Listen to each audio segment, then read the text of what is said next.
America में deportation को लेकर एक ऐसा कानूनी कदम उठाया गया है जिसकी चर्चा पिछले करीब 30 साल से सिर्फ किताबों और कानूनों तक लिमिटेड थी। अब पहली बार ट्रंप एडमिनिस्ट्रेशन ने एक ऐसे स्पेशल कोड का इस्तेमाल किया है जिसे 1996 में बनाया गया था, लेकिन आज तक किसी भी डिपोर्टेशन केस में इस्तेमाल नहीं किया गया।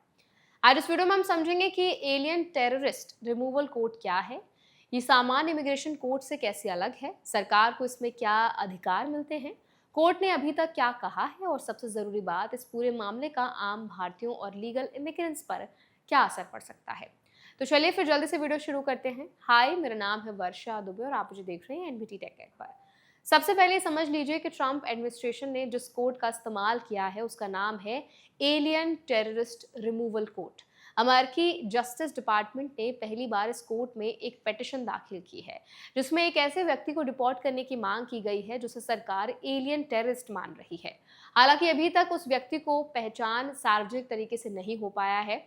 सरकार ने यह भी नहीं बताया कि उस पर कौन से आरोप हैं और एंटी टेरर लॉ की कौन सी धारा के तहत कार्रवाई की जा रही है। अब सवाल है कि कोर्ट आखिर है क्या? इस कोर्ट को अमेरिकी कांग्रेस ने 1996 में बनाया था। इसका उद्देश्य ऐसे मामलों की सुनवाई करना था जहां सामान्य इमिग्रेशन कोर्ट में सुनवाई करने से क्लासिफाइड नेशनल सिक्योरिटी इंफॉर्मेशन सार्वजनिक होने का खतरा हो सकता है। यानी अगर किसी मामले में गोपनीय खुफिया जानकारी शामिल है तो सरकार इस स्पेशल कोर्ट का सहारा ले सकती है। इस कोर्ट की प्रोसेस सामान्य अदालतों से अलग है। सबसे पहले जज बंद कमरे में सरकार के सबूतों की समीक्षा करते हैं। अगर जज को लगता है कि मामला आगे बढ़ सकता है तभी पब्लिक हियरिंग होती है। लेकिन यहाँ भी क्लासिफाइड एविडेंस ना तो आरोपी को दिखाया जाता है और ना ही आम लोगों को। सरकार केवल उसका एक अनक्लासिफाइड समरी देने की जिम्मेदार होती है। इसके बाद जस्टिस डिपार्टमेंट को यह साबित करना होता है कि संबंधित व्यक्ति कानून के अनुसार एलियन टेररिस्ट की श्रेणी में आने की संभावना अधिक है। इस कानून की एक और खास बात यह है कि इसमें टेररिज्म की परिभाषा काफी व्यापक रखी गई है।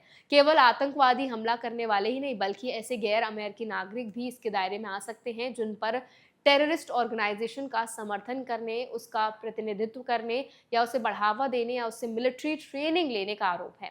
हालांकि इस बार भी कोर्ट ने सरकार की पिटीशन को तुरंत स्वीकार नहीं किया है। इस मामले की सुनवाई चीफ जज जॉन एन एरिक्सन ने की। उन्होंने कहा कि सरकार को अपने कानूनी तर्क और तथ्यों को और स्पष्ट करना होगा। इसी वजह से जस्टिस डिपार्टमेंट को अतिरिक्त जानकारी और मजबूत कानूनी आधार प्रस्तुत करने के लिए समय दिया गया है। उसके बाद ही तय होगा कि ये ऐतिहासिक मामला आगे बढ़ेगा या नहीं। ये भी समझना जरूरी है कि इस कोड का इस्तेमाल पहली बार हो रहा है, लेकिन इसका मतलब ये नहीं है कि अब इसी रास्ते बड़े पैमाने पर डिपोर्टेशन शुरू हो जाएगी। कानूनी विशेषज्ञों का कहना है कि हर मामले में सीनियर जस्टिस डिपार्टमेंट ऑफिशियल्स की मंजूरी, जज की समीक्षा और पूरी सुनवाई जरूर होगी। इसीलिए प्रक्रिया मास डिपोर्टेशन का आसान रास्ता नहीं बनती। भारतीयों और दूसरे लीगल इमिग्रेंट्स के लिए यहाँ सबसे इम्पॉर्टेंट बात यह है कि ये मामला केवल उन मामलों से जुड़ा है जिनमें नेशनल सिक्योरिटी या टेररिज्म से संबंधित आरोप लगाए जाते हैं। अगर कोई व्यक्ति वैलिड वीजा पर है, अपने इमिग्रेशन रूल्स का पालन कर रहा है और उसके खिलाफ इस तरह के आरोप नहीं है तो इस कोड का उससे कोई सीधा संबंध नहीं है।